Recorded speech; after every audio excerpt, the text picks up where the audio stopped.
रूस और यूक्रेन के बीच युद्ध शुरू होने के तीसरे दिन से ही परमाणु युद्ध का जिक्र होने लगा था, लेकिन अब बात सीरियस हो चुकी है। रूस ने मॉस्को में 300 किलोमीटर के फासले पर बड़ी न्यूक्लियर एक्सरसाइज की है, जिसमें पहली बार रूस ने हाइपरसोनिक बैलिस्टिक मिसाइल यार्स और टोपोल एम की ताकत दुनिया को दिखाई। आखिर प्रेसिडेंट पुतिन को अचानक न्यूक्लियर ड्रिल का ऑर्डर क्यों देना पड़ा, इस रिपोर्ट में आप भी देखिए। गरजती हुई मिसाइलें,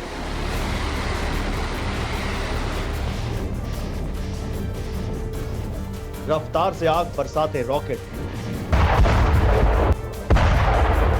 और बेहिसाब बर्बादी, सरहद की दुश्मनी आंगन तक पहुंच चुकी है।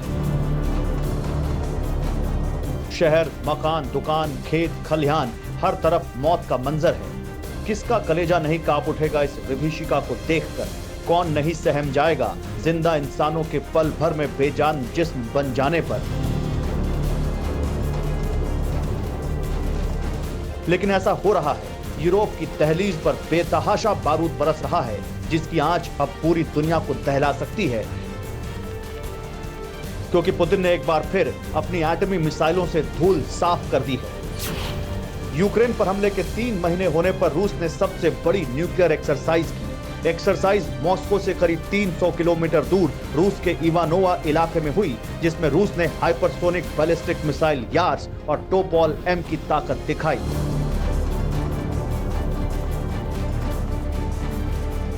ये तस्वीरें उस वक्त की हैं जब रूस की न्यूक्लियर मिसाइलों को घने जंगलों के रास्ते एक्सरसाइज के लिए ले जाया जा रहा था। रूस की यार्स मिसाइल और Topol missile. Yars missile 15,000 kilometre प्रति घंटे की रफ्तार से टारगेट को तबाह कर सकती है। रूस ने न्यूक्लियर ड्रिल को उस वक्त अंजाम दिया जब चंद घंटे पहले पुतिन के खास और रूस की स्पेस एजेंसी रोसकोस्मोस के प्रमुख दिमित्री रोगोजिन ने पश्चिमी देशों को सबसे बड़ी धमकी दी थी। प्रेसिडेंट पुतिन के करीबी की धमकी के तुरंत बाद रूस की सबसे बड़ी न्यूक्लियर ड्रिल से एक बार फिर साफ हो गया है कि मॉस्को से सिर्फ धमकी ही नहीं, बराबर एक्शन भी हो रहा है। वैसे भी रूस के पास सरमत इंटरकॉन्टिनेंटल बैलिस्टिक मिसाइल है, जो करीब 18,000 किलोमीटर तक मार कर सकती है। दुनिया का हर कोना इसकी जद में है। अमेरिका के पास भी परमाणु हथियारों का बड़ा जखीरा है, लेकिन रूस का पलड़ा भारी है। पुतिन के पास जिनपिंग और किम जोंग भी हैं, लेकिन सवाल यह है कि अचानक रूस की न्यूक्लियर ड्रिल की वजह क्या है? रूस को क्यों अपनी परमाणु ताकत दिखानी पड़ी? एक्सरसाइज में यार्स और टोपोल मिसाइलों को क्यों शामिल किया गया? तीनों सवालों का जवाब है अमेरिका, जिसने एक बार फिर प्रेसिडेंट पुतिन को उकसाने के लिए सनसनीखेज दावा किया। रूस की परमाणु मिसाइलों का माहौल उड़ाया। अमेरिकी खुफिया एजेंसी के मुताबिक रूस ने फरवरी और मार्च में 1100 मिसाइलें लॉन्च की, जिनमें से 60% मिसाइलें नाकाम साबित हुई।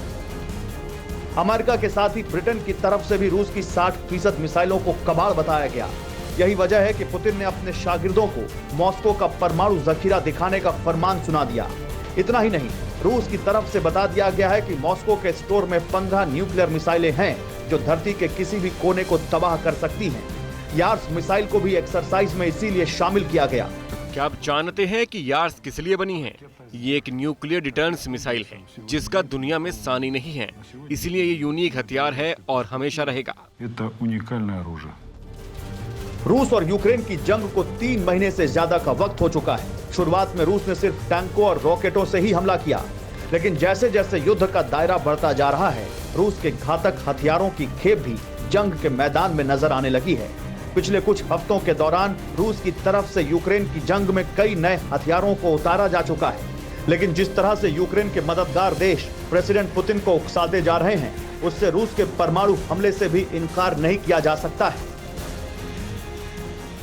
न्यूज़ टॉप 9 रोज सुबह 7 बजे और शाम 7 बजे सिर्फ TV9 भारतवर्ष पर।